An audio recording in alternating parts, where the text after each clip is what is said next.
Hello বন্ধুরা, চলে এলাম আরও একটি নতুন ভ্লগ নিয়ে আমার এই অবলা পরিবারের। এর আগের ভিডিওতে তোমরা দেখেছো টিকলি যে জায়গায় ছিল সেখান থেকে ওকে সরিয়ে অন্যত্র আনতে হয়েছিল, কারণ ও যে জায়গায় ছিল সেখানে আটকে রাখা যাবে না এরকমই আমাদের বলা হয়েছিল। তাই ওখান থেকে আমরা ওকে সরিয়ে জুলি যেখানে থাকে সেইখানে নিয়ে এসেছিলাম। কিন্তু জুলি আর টিকলির মধ্যে কোনো বনিবনা নেই, সে কারণে টিকলি কিছুতেই ঘরে যাচ্ছিল না। তারপরে তো আমরা ওকে জোর করে সেই ঘরে ঢুকিয়ে চলে এসেছিলাম, আর তারপরেই খবর আসে যে টিকলির 3টে পাপ্পিকে পাওয়া যাচ্ছে না। এই খবর শুনে আমরা খুব তাড়াতাড়ি খুঁজতে শুরু করলাম। রাত্রি 8টা থেকে প্রায় 11:30 পর্যন্ত আমরা ওর পাপ্পিগুলোকে খুঁজে বেরিয়েছি, কিন্তু আমরা কোথাও ওদের পেলাম না। আমাদের মনে নানান রকমের সন্দেহ আসছিল। কখনো মনে হচ্ছিল হয়তো কেউ নিয়ে চলে গেছে, আবার মনে হচ্ছিল হয়তো কোথাও ড্রেনে পড়ে গেছে কিংবা কোনো ঝোপে ঝাড়ে লুকিয়ে পড়েছে। আমাদের এটাও ভয় হচ্ছিল যদি ওরা কোনো বড় ডগিদের সামনে পড়ে যায় তাহলে আর রক্ষে নেই, ওরা অ্যাটাক করবে আর ওদের মেরে ফেলবে। রাত ক্রমশ বাড়ছিল আর আমরা খুঁজতে খুঁজতেও ক্লান্ত হয়ে পড়েছিলাম। অবশেষে হতাশ হয়ে আমরা বাড়ি ফিরে এলাম। মিষ্টিদি ভাইয়ের মন খুব ছটফট করছিল, তাই মিষ্টিদি ভাই রাত 12:15 নাগাদ আবার জুলির ওখানে চলে যায় আর ওখানে আবার আনাচে কানাচে খুঁজতে শুরু করে। আর তারপরেই একটা অন্ধকার কোণায়, যেখানে সহজে কারো চোখ পড়বে না, সেখানে মিষ্টিদি ভাই ওদের খুঁজে পায়। ওরা শুয়ে ঘুমিয়ে পড়েছিল। এত বড় জায়গা থাকতে তুই ওখানে নিয়ে বসবি। এখন টিকলিকে আর ওর পাপ্পিগুলোকে একটা আস্তানা করে দিয়েছি আমরা এই রাস্তাতেই। আর এই যে দেখো কাণ্ড কারখানা টিকলির, রাস্তার মাঝখানে বসে ও পাপ্পিদের ফিডিং করাচ্ছে। এটা একটা ব্যস্ততম রাস্তা।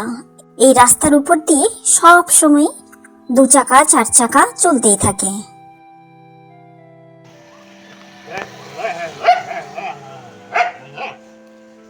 এই জুলি আর টিকলি কিন্তু 2 বোন, বেলার 2টো মেয়ে এরা। আর এদের বয়সের ডিফারেন্স হলো 1 বছর, মানে জুলি 1 বছরের বড় টিকলির থেকে। আর মা হওয়ার পর থেকেই এই দুজনের মধ্যে একদমই বনিবনা নেই। দুজনকে দেখলেই দুজনের দিকে তেড়ে যায়। বেচারি বেলা একদম একা হয়ে পড়েছে। সিজুকে আমরা রাখবো এরকমই প্ল্যান করেছিলাম, কিন্তু কে যে সিজুকে নিয়ে চলে গেল না বলে না জানিয়ে। তারপর থেকে বেলা তো একদমই একা হয়ে পড়েছে। বেলা বাচ্চাদের খুব ভালোবাসে, আর সেই কারণে ও কখনো জুলির পাপ্পিগুলোর সঙ্গে কখনো টিকলির পাপ্পিগুলোর সঙ্গে খেলার চেষ্টা করে, কিন্তু জুলি একদমই সেটা পছন্দ করে না। আর টিকলি তো ওর মাকে খুবই ভয় পায়। টিকলি কিছু বলে না, টিকলির পাপ্পিগুলোর সঙ্গে বেলা খেলে।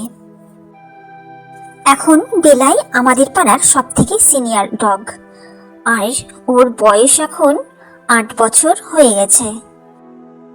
এই যে টিকলির নতুন ঘর, রাস্তার এক সাইডে আমরা এরকম একটা বড় বাক্স দিয়ে ওর ঘর করে দিয়েছি, আর পাপ্পিগুলো ঢুকে এখানে আছে আর পেডিগ্রি খাচ্ছে। আর টিকলিকে দেখো একটা পাপ্পি নিয়ে ও রাস্তায় কেমন বসে আছে। টিকলি এরকমই বোকা বোকা কাজ করে সব সময়, একদমই বুদ্ধি নেই ওর মাথায়। বেলার কিন্তু আবার বেশ মাথায় বুদ্ধি আছে। ও কিন্তু টিকলিকে খুব শাসন করে, একটু উল্টোপাল্টা কিছু করলেই ওকে খুব শাসন করে বেলা। মিষ্টিদি ভাই টিকলিকে বকেছে, রাস্তায় বসেছিল মাঝ রাস্তায়, সেই কারণে। আর তারপর বেলা এই যে দেখো টিকলিকে কেমন শাসন করছে, দেখছো? বেলা এরকমই করে, যখনই আমরা টিকলিকে একটু বকাঝকা করব ও তখন এসে টিকলিকে এরকম করে বকাঝকা করে, মানে শাসন করতে থাকে। কিন্তু টিকলি টিকলির মতোই, যতই বকাঝকা শাসন করা হোক না কেন ও ওর মতোই থাকবে। আজকাল বেলার শরীরটা খুব একটা ভালো যাচ্ছে না, ওর ইমিউনিটি পাওয়ার হয়তো কমে গেছে বলে মনে হচ্ছে আমাদের, কারণ ওর টেম্পারেচার অনেকটাই লো, আর প্রেশারও অনেকটাই ডাউন থাকছে।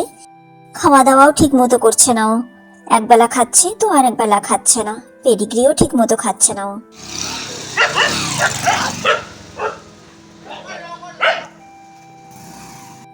সে কারণে আমরা ডাক্তারের সঙ্গে কথা বললাম এ ব্যাপারে। তো ডাক্তার ওকে কিছু মেডিসিন দিয়েছে, মাল্টিভিটামিনস দিয়েছে, ক্যালসিয়াম টনিক দিয়েছে। এই 2 দিন হলো ওকে খাওয়ানো হচ্ছে, এখনো সেরকম রেজাল্ট বোঝা যাচ্ছে না, তাই আমরা একটু চিন্তায় আছি বেলাকে নিয়ে। জুলির চেহারাটাও খুব খারাপ হয়ে গেছে, একদমই ভেঙে পড়েছে ওর চেহারা।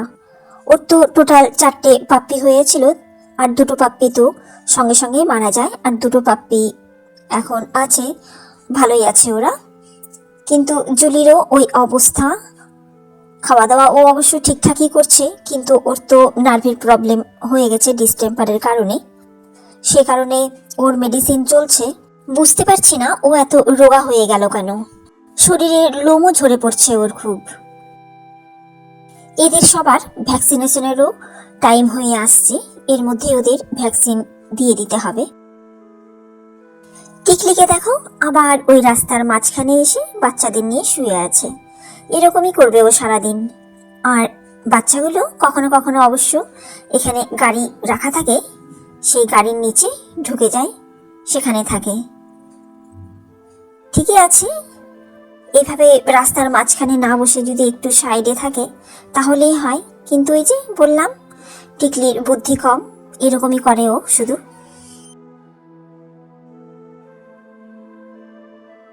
আজ এই পর্যন্তই বন্ধুরা। ভিডিও ভালো লাগলে লাইক, কমেন্ট, শেয়ার করে দিও। আর যারা নতুন দেখছো তারা চ্যানেলটি সাবস্ক্রাইব করে আমার পাশে থেকো। সবাই ভালো থেকো, আর তোমাদের চারপাশে যে সমস্ত এরকম অবলা পশুরা রয়েছে তাদের দিকেও একটু খেয়াল রেখো, তাদেরও একটু ভালো রাখার চেষ্টা করো। খুব তাড়াতাড়ি আসছি আরো একটি নতুন ভ্লগ নিয়ে। বাই।